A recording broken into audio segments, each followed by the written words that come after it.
तुलसीदास जी महाराज से किसी ने पूछा कि हनुमान जी आपके गुरुदेव क्यों हैं, क्या इन्होंने राम जी से आपको मिलाया?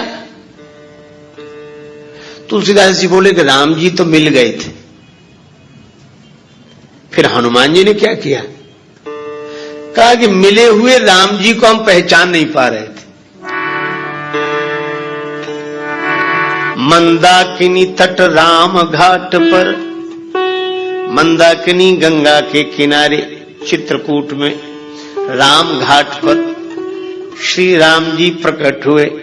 मंदाकिनी तट राम घाट पर प्रगटे दशरथ नंदन, बोले मधुर वाणी में धनुधर, बाबा दे दो चंदन। श्री राम जी प्रकट हो गए। तुलसीदास जी के आंखों से आंसू बरस रहे थे भगवान की याद में, भगवान के विरह में। उन बरसते हुए प्रेमाश्रुओं से चंदन उतारा जा रहा था। भगवान प्रकट हो गए, बाबा चंदन दे दो। तुलसीदास जी तो वैसे ही परेशान थे। भगवान की ओर देखकर बोले, बच्चा हमें क्यों परेशान करते हो? घाट पर बहुत लोग हैं, किसी से ले लो, बहुत पंडे बैठे हैं, हम तो वैसे ही परेशान हैं। रोने लगे।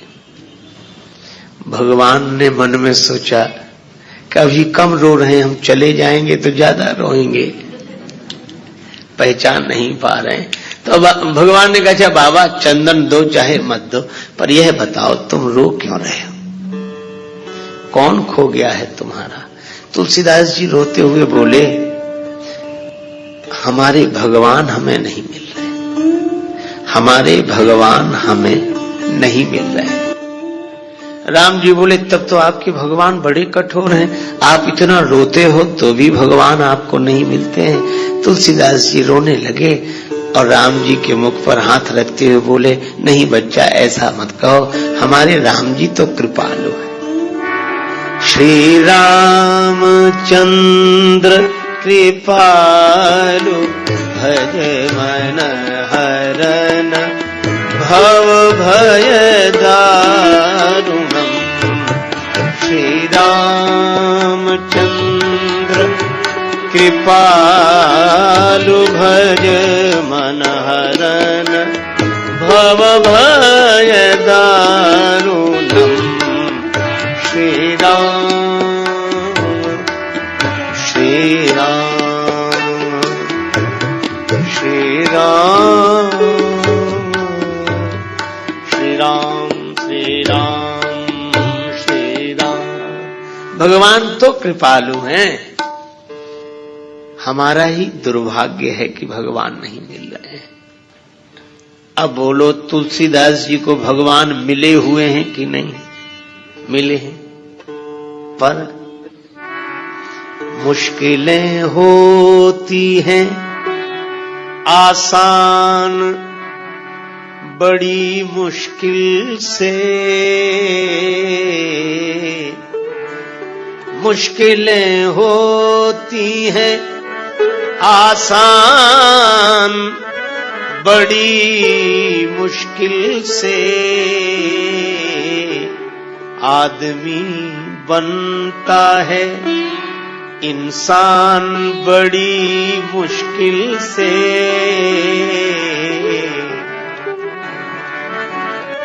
ढूंढने वाले को मिल जाते प्रभु हैं, लेकिन आंख कर सकती है पहचान बड़ी मुश्किल से। भगवान तो मिले हुए हैं, पर फिर भी जान पहचान नहीं है। तो मिले हुए को बताया किसने? अचानक आवाज सुनाई पड़ी, श्री रघुवीर खड़े हैं सन्मुख, तुलसी तू क्यों रोता? सफल करो द्रग हनुमान जी बोले बनकर तोता। चित्रकूट के घाट पर भई संतन की भीड़, तुलसीदास चंदन घिसे तिलक देत रघुवीर। श्री हनुमान जी तोता बनकर आए। हनुमान जी भी सुखदेव हैं। श्री कृष्ण कथा के सुखदेव व्यास नंदन है, पर राम कथा के सुखदेव तो अंजनी नंदन है। हनुमान जी भी तोते के रूप में प्रकट हो गए और तुलसीदास जी से कहा कि राम जी तो सामने ही हैं, जिनके लिए आंसू बहा रहे हो, जिन्हें तुम खोज रहे हो, वो तो तुम्हारे सामने ही हैं। यही गुरुओं का उपदेश रहा है। तभी तो सदगुरुदेव नानक जी कहते हैं, काहे रे बन ढूंढन जाई, सर्व अलेपा सदा एक रस, तो ही संग समाई, काहे रे बन खोजन जाए। हनुमान जी ने भी वही किया।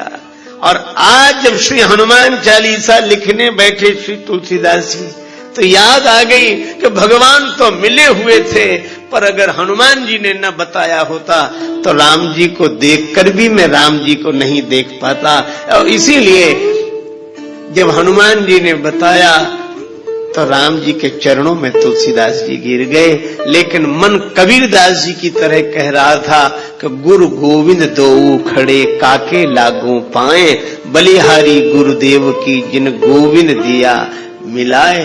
तो जब जब श्री हनुमान जी का स्मरण तुलसीदास जी करते तो उन्हें यह घटना याद आई। तभी वे आरंभ करते हुए लिखने लगे, श्री गुरु चरण सरोज रज। तो हनुमान जी हैं गुरुदेव, उनके चरण है कमल,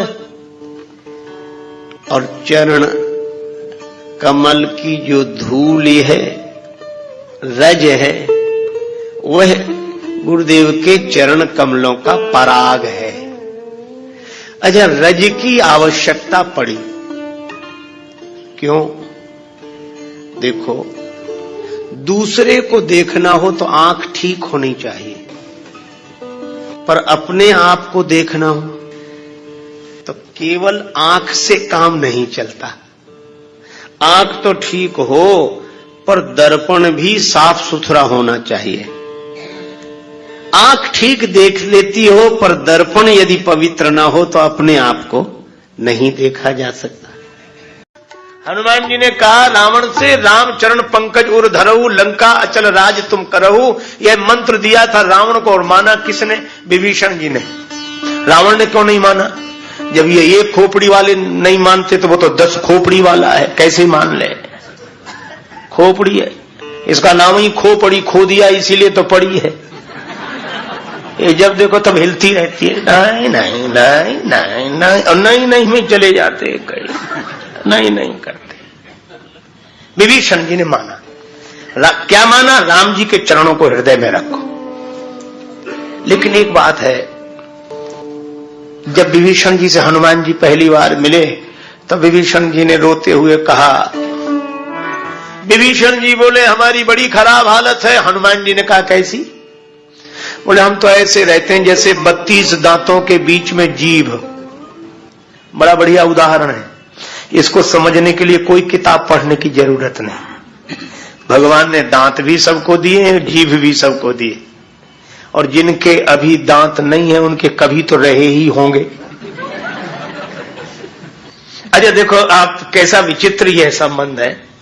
भोजन करने के बाद 2 दांतों के बीच में कोई तिनका फंसा रह जाए तो जीभ आराम से नहीं बैठती, वहीं जाएगी, बार बार कुरे देगी। न निकले तो फिर आएगी, फिर जाएगी, फिर जब तक निकल न जाए चैन से नहीं बैठेगी। जीभ से कोई पूछे कि तिनका तो दांत के बीच में फंसा है, तुम्हें क्या परेशानी है, तुम आराम से बैठो। पर संत का यही स्वभाव होता है, संत का यही स्वभाव। समस्या संसारी की होती, परेशान संत होते। कि शायद अब इसके साथ रहते हैं, चलो इसके साथ रहते हैं, चलो। यह जीभ का व्यवहार है दांतों के साथ। और दांतों का व्यवहार, भोजन करते समय धोखे से ऊपर और नीचे की दंत पंक्ति के बीच में जीभ आ जाए तो दांत लिहाज करेंगे कि यह हमारा इतना ख्याल रखती है, इसको न कुचलें। यही असंत का व्यवहार संत से। जो करे हित अनहित ताहू सो, जो भला करे उसी का बुरा, उसी को कुचलते हैं। अच्छा, जीभ कितने बार कुचली होगी, लेकिन आज तक इसने दांतों का तिनका निकालना बंद किया। न दांत बदलते हैं अपना स्वभाव, न जीभ। ये संसार ऐसे ही, न संत अपना स्वभाव बदल पाते हैं, न असंत अपना स्वभाव बदल पाते हैं। विभीषण जी बोले ये हमारी दशा है, हम इन राक्षसों का भला करते हैं, हम कोई कुचलते हैं। हनुमान जी बोले तो विभीषण बोले हम तो बड़े बिचारे हो गए इनकी वजह से। हनुमान जी बोले बिचारे मत बनो, विचार करो। क्या विचार करने का, यह बताओ मुंह में पहले जीभ आई कि दांत? विभीषण जी बोले जीभ आई। दांत? बोले दांत तो बाद में आए। अच्छा, तो अंत तक किसका भरोसा है, जीभ का कि दांतों का? जीभ का। दांतों का कोई ठिकाना नहीं, कब चले जाए भरोसा नहीं रहा, क्योंकि बचपन में एक बार आए थे और चले गए थे, दोबारा आए तो दोबारा का भी क्या भरोसा, कब चले जाएं। हनुमान जी बोले जीभ पहले है और बाद में रहेगी, दांत तो बीच में आए और बीच में चले जाएंगे, इनका क्या ठिकाना, इनसे क्या डरना। आदि ये सोचो कि मूल में हम हैं और बाद में भी हमें, ये तो बीच में आने वाले, बीच में जाने वाले। विभीषण जी बोले लेकिन जीभ एक है, दांत 32 है, अकेली जीभ दांतों का क्या बिगाड़ सकती, इनकी संख्या ज्यादा है। हनुमान जी बोले जीभ तो दांतों का ऐसा बिगाड़ सकती कि कोई नहीं बिगाड़ सकता। कैसे? बोले जीभ जब ज्यादा परेशान हो जाए तो डॉक्टर के पास जाकर बोलती, जीभ ही तो बोलती है कि डॉक्टर साहब ये दांत तो बहुत परेशान कर रहे हैं। बोलो अगर जीभ डॉक्टर से शिकायत कर दे तो ये दांत विरोध कर सकते हैं कि नहीं साहब हम 32 हैं, हमारी सुनो। बने रहे 32, जीभ की सुनेगा डॉक्टर, उठाएगा औजार और एक एक करके सब दांतों को निकाल कर बाहर करेगा।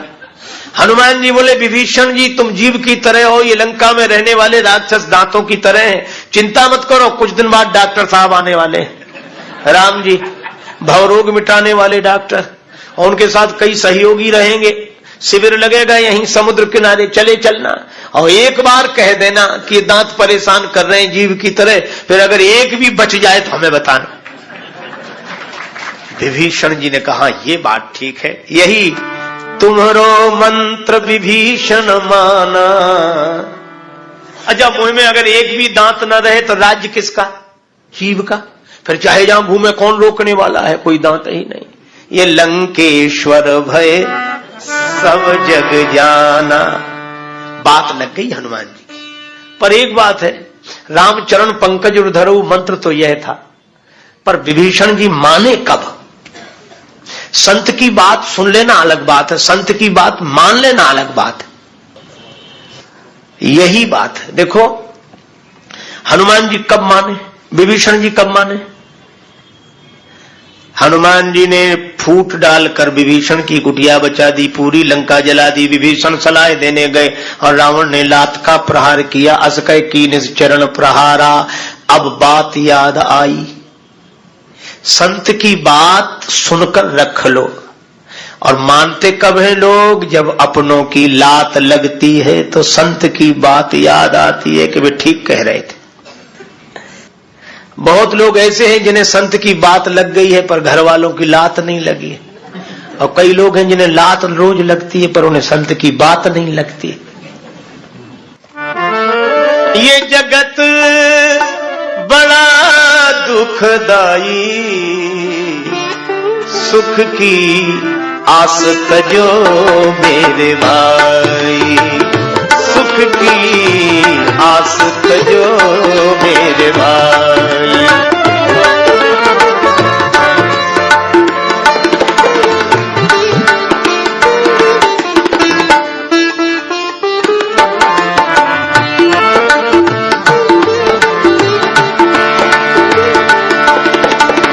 झूठे रिश्ते झूठे नाते किसका कौन हुआ है, कब बाजी उल्टी पड़ जाए जीवन एक जुआ है। परीक्षाएं भी होती होती पराई, परछाई भी होती पराई। आस तजो मेरे भाई, सुख की आस तजो मेरे भाई।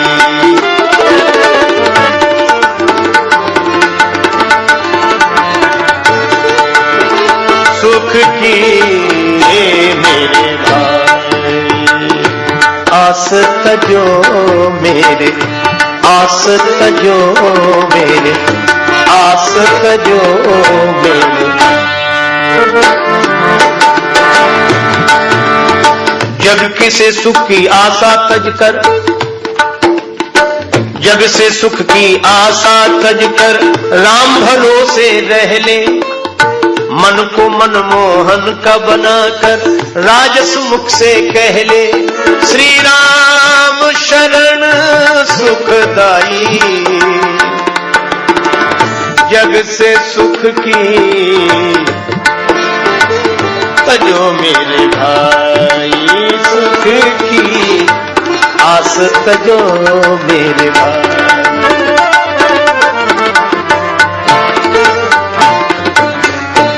और जब रावण के चरणों ने विभीषण को ठुकरा दिया, असकय कीने से चरण प्रहारा, अपनों की लात लगी, तो विभीषण जी को याद किसकी आई? देखी हूं जाई चरण जल जाता, आज उन चरणों का दर्शन करूंगा जो चरण कभी किसी को ठुकराते नहीं है। कौन से चरण? भज मन राम चरण सुखदाई, श्री राम चरण सुखदाई, राम चरण सुखदाई, भज मन राम चरण सुखदाई।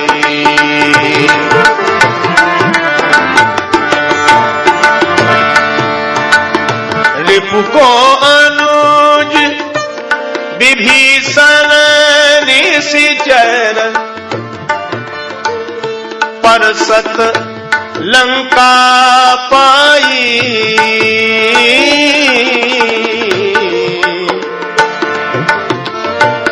तुलसी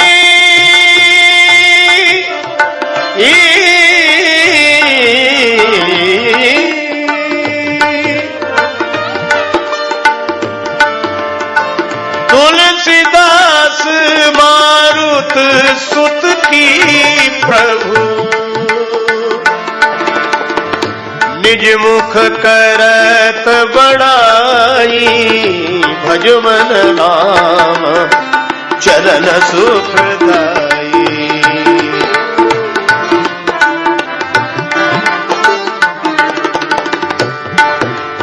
राम चरण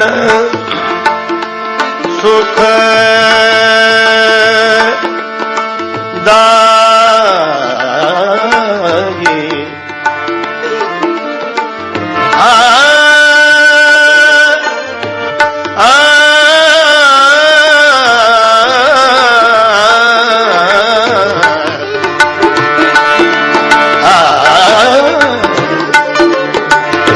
राम चरण सुखदाई, भज मन राम चरण सुखदाई, चरण सुखदाई, चरण सुखदाई।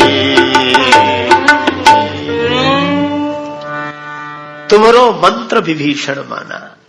विभीषण जी राम जी के चरणों का चिंतन कर रहे हैं। अच्छा देखो एक बात है, ये मंत्र हनुमान जी ने दिया रावण को और सुन लिया, विभीषण जी ने मान लिया। हम लोगों को कामकाज से फुर्सत नहीं, हनुमान जी को राम काज से फुर्सत नहीं। राम काज, अच्छा राम काज कैसे करते हैं हनुमान जी? देखो समुद्र किनारे सभी बंदर इकट्ठे हुए। समस्या थी कि 100 योजन समुद्र का जो उल्लंघन करे वही सीता जी तक पहुंच सकता है, क्योंकि संपाति ने बता दिया है अशोक वाटिका में सीता माता अशोक वृक्ष के नीचे बैठी हैं। अब 100 योजन समुद्र पार करे कौन? और गोस्वामी जी कहते हैं अपने अपने बल का सबने वर्णन किया, निज निज बल सब काहू भाखा, पर समुद्र पार जाने में संशय रहा मन में। क्यों? यह संसार ही समुद्र है, इसीलिए इसको भावसागर बोलते हैं। बंदरों ने अपने अपने बल का वर्णन किया, पर पार जाने में संदेह, इसलिए क्योंकि अपने बल पर कोई भी भवसागर से पार नहीं जा सकता। सभी ने अपने अपने बल का वर्णन किया। उदाहरण ऐसे समझ लो कि जैसे बंदर जा सकते थे 1 योजन, पर बंदरों ने सोचा ज्यादा से ज्यादा बताओ, कोई प्रतियोगिता तो हो नहीं रही यहां, बस समुद्र पार न हो इतना कम बताओ। एक बंदर बोला हम 10 योजन जा सकते हैं। दूसरे बंदर ने सोचा ये जा सकते तो हम भी जा सकते हैं। पर इन सब में बूढ़े हैं जामवंत जी, बूढ़े बड़े चतुर होते हैं, जिंदगी भर का अनुभव होता है। जामवंत जी बोले जब बताना ही है तो 10 योजन काहे को बताते, 90 योजन बताओ, बस 10 योजन कम कर दो, उसमें क्या है। जामवंत जी बोले मैं 90 योजन जा सकता हूं। अब तब तक एक वीर को जोश आ गया। अंगद जी बोले मैं पार चला जाऊंगा। अंगद कहा ही जाऊं मैं पारा, मैं पार चला जाऊं। सभी ने कहा जय हो राम जी की जय हो, जय हो। काम बन गया, अंगद जी पार जा रहे हैं। अंगद जी बोले पूरी बात तो सुनो। क्या? बोले पार तो चला जाऊंगा, पर लौटकर आने में संशय, पता नहीं लौटे कि न लौटे। ऐसे को भेजने से क्या फायदा?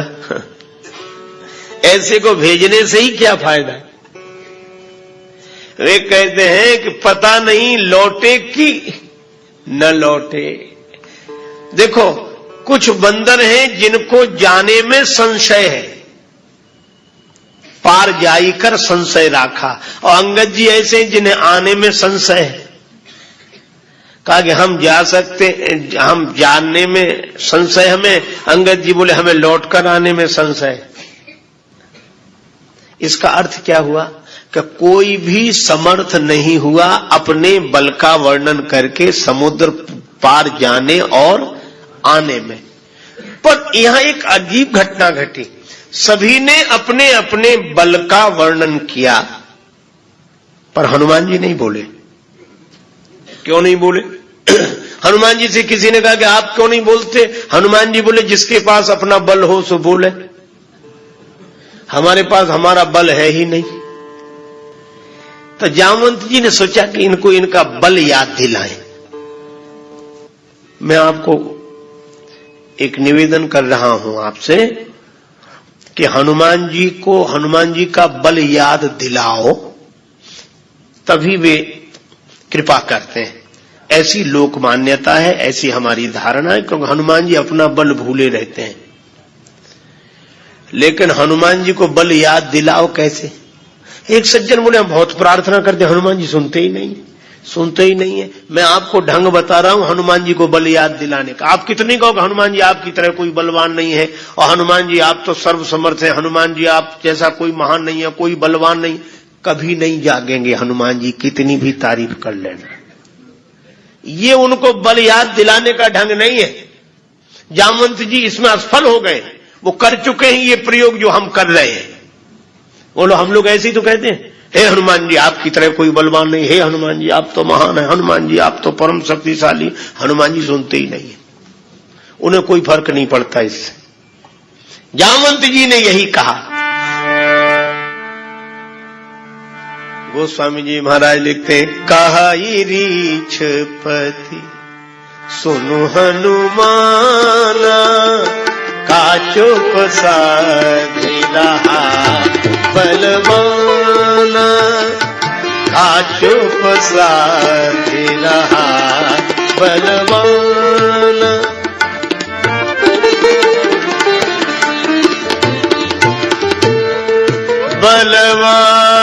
बलवान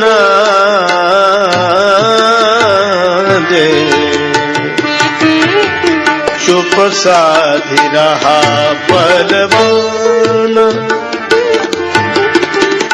का चुप साधि रहा बलवाना, का चुप साधि रहा बलवाना। जामवंत जी बोले बलवान, अरे परम बलवान हनुमान जी चुप होकर बैठे हो। हनुमान जी कुछ नहीं बोले। जामवंत जी ने कहा कोई फर्क नहीं पड़ा। तारीफ करने वाले देखते हैं कि फर्क पड़ा कि नहीं। हनुमान जी ने, जामवंत जी ने सोचा शायद कम तारीफ हुई है, तो अब दूसरी पंक्ति, पवन तनय बल पवन समाना, पवन तनय पवन तनय,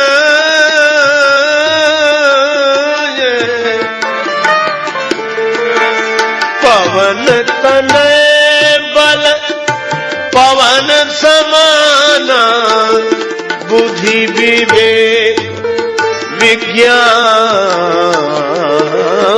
निधान बलवान, का चुप साधि रहा बलवाना, का चुप साधि रहा बलवान।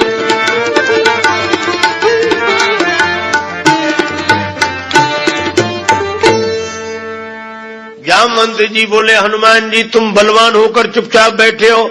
हनुमान जी में जब कोई अंतर नहीं आया तो जामवंत जी बोले अरे क्यों ना हो, पवन के पुत्र हो, अब पवन जैसे ही बलवान हो। तुम बुद्धि के, विवेक के, विज्ञान के भंडार हो। पवन तनय बल पवन समाना, बुद्धि विवेक विज्ञान निधाना। इतनी तारीफ की। प्रशंसा करने वाले यही तो कहते अरे आप तो बहुत महान है, वो इतने से। अरे आपकी परंपरा में भी ऐसे ऐसे लोग हुए, पर हनुमान जी में कोई फर्क नहीं पड़ा। जामवंत जी ने सोचा अब क्या करना चाहिए। तब जामवंत जी ने तीसरी बात कही, राम काज लगी तब अवतारा, राम काज लगी तब अवतारा,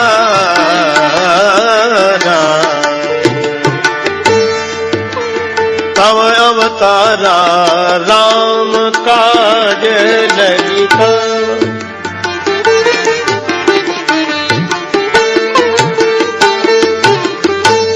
सुनतई भयऊ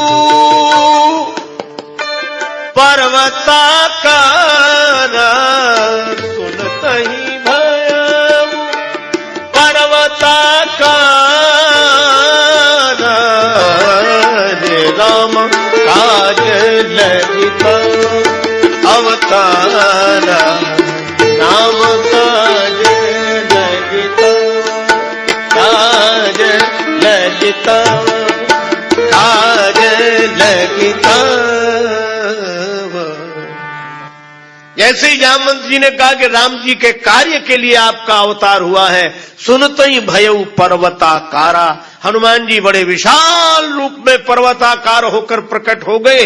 इसका संकेत क्या कि हनुमान जी अपने नाम से नहीं जगे, अपने बाप के नाम से भी नहीं जगे।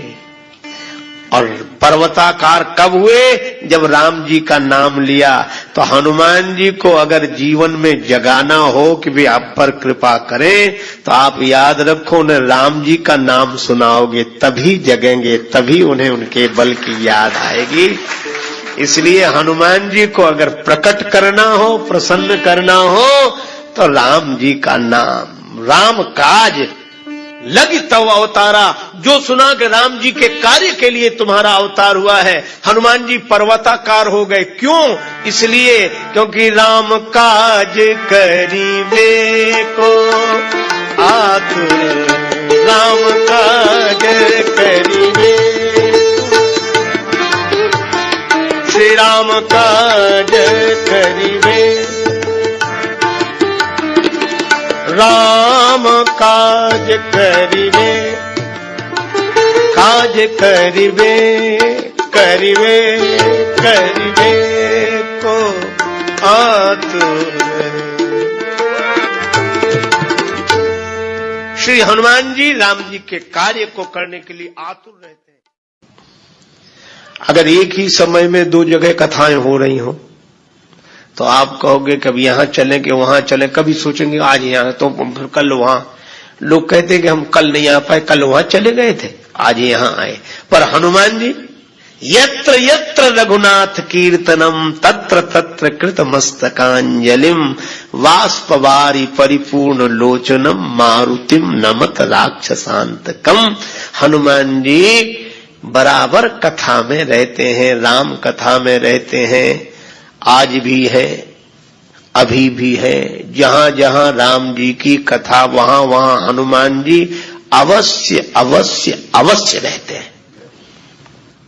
एक सज्जन बोले रहते हैं तो दिखते क्यों नहीं? हमने कहा कि दिखते, उन्होंने दिखना बंद कर दिया, रहते तो अभी भी। क्यों?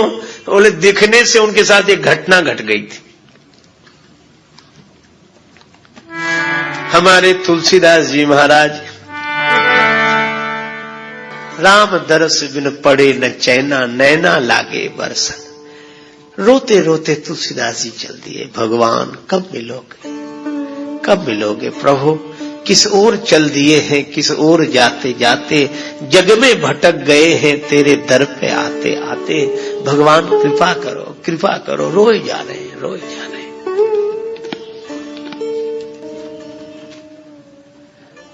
एक दिन इसी भावावेश में निकले, कमंडल में थोड़ा सा जल था, तुम्बे का पात्र कमंडल, वही गए एक वृक्ष में डाल दिया शेष जल।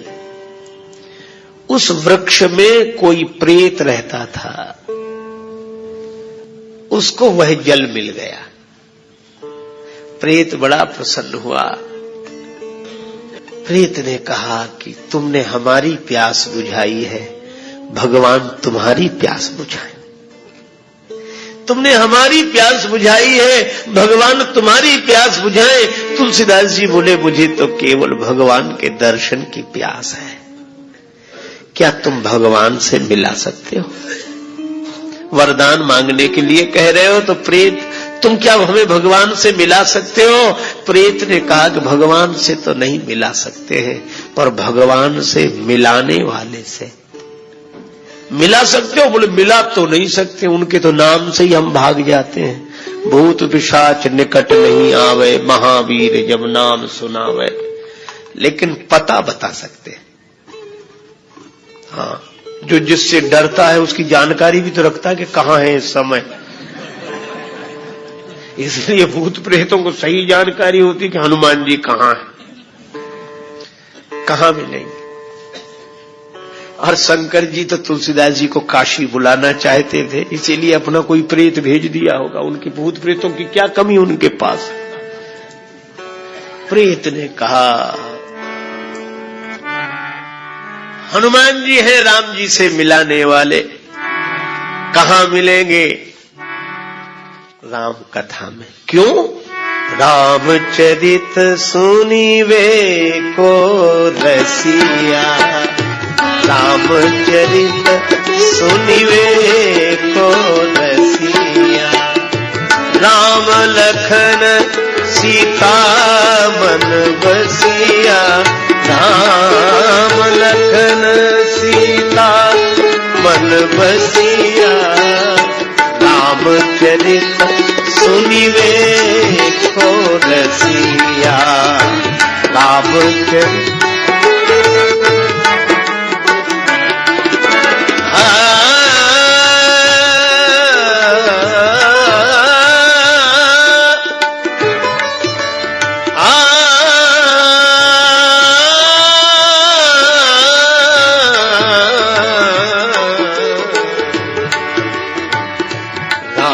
चरित सुनिवे को रसिया। राम लखन सीता मन बसिया। हनुमान जी कहाँ मिलेंगे? प्रभु चरित्र सुनिवे को सिया रामचंद्र, सुनने के रसिक हैं, कथा में मिलेंगे। लेकिन एक बात है, तुलसीदास जी ने पूछा कि हम कैसे जानेंगे? अनेक श्रोता है, हनुमान जी अपने असली रूप में तो आते नहीं होंगे, किसी न किसी वेश में छिपकर आते होंगे, तो हम कैसे पहचानेंगे कि यही हनुमान जी? प्रयत्न का एक ही पहचान है, गंगा जी किनारे काशी में जहां राम कथा होती है स्थान बताया, वहां हनुमान जी श्रोताओं में आते हैं। पहचान क्या? कहा कि जो कथा में सबसे पहले आ जाए और सबके जाने के बाद जाए, वही हनुमान जी। पहचान बताई। तुलसीदास जी काशी में आ गए। हनुमान जी सबसे पहले आते हैं और सबसे बाद में जाते हैं। है तो कंचन वर्ण विराज सुवेशा, स्वर्ण शैलाभ देह में, लेकिन अपनी काया कोढ़ी की बनाकर आते हैं, कोढ़ी के वेश में, टाट फट्टी लपेटे एक तरफ बैठे। जब तक कथा होती हाथ जोड़े रहते, सिर झुकाए रहते और आंसू बरसते रहते। किसी ने कहा कि ये अपने को ऐसा बनाकर हनुमान जी क्यों रखते हैं? हमने कहा इसलिए वे चाहते हैं कि ताकि भगवान की कथा में ध्यान भगवान की तरफ जाए, हमारी तरफ न जाए। तुलसीदास जी समझ गए कि यही होंगे, हमसे पहले आए ये तो। सब चले गए, वो न जाए। तुलसीदास जी से बोले कि जाओ जाओ, कल फिर आना कथा में, जाओ। हनुमान जी बोले ऐसे बोले कि जाओ। तुलसीदास जी बोले आप क्यों नहीं जाते? हनुमान जी बोले भैया बूढ़ा आदमी, कोढ़ी शरीर है, तुम दूर रहो और जाओ, हम बाद में जा पाएंगे धीरे धीरे। तुलसीदास जी बोले हमें कौन सी जल्दी है, हम आपके बाद चले जाएंगे, बैठे। अब हनुमान जी का तो नियम कि जब तक एक भी श्रोता रहे तब तक वो जाए नहीं। अब हनुमान जी भी बुरे फंसे, कहने लगे भैया जाओ, अब जाओ। तुलसीदास जी बोले कहां जाना है? हाँ तो बताओ कहां जाना है, हम ठिकाना बता दें। हनुमान जी ने कहा, तुलसीदास जी बोले बस जहां जाना था वहां हम आ गए हैं, अब वहां से नहीं जाना चाहते, ठिकाना तो यही है। हनुमान जी बोले कैसी बातें कर रहे हो, कौन हो तुम? तुलसीदास जी बोले हम जो है सो है, पर आप कौन है?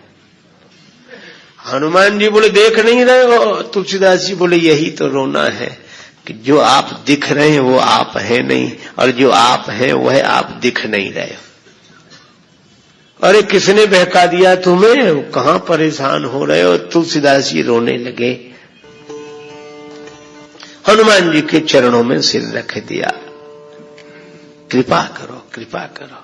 और जब प्रार्थना की तो हनुमान जी प्रकट हो गए और कोढ़ी के रूप में दिखे थे। प्रकट हुए तो कंचन वरण विराज सुवेशा, कानन कुंडल कुंचित केशा। तो हनुमान जी मिले कहां?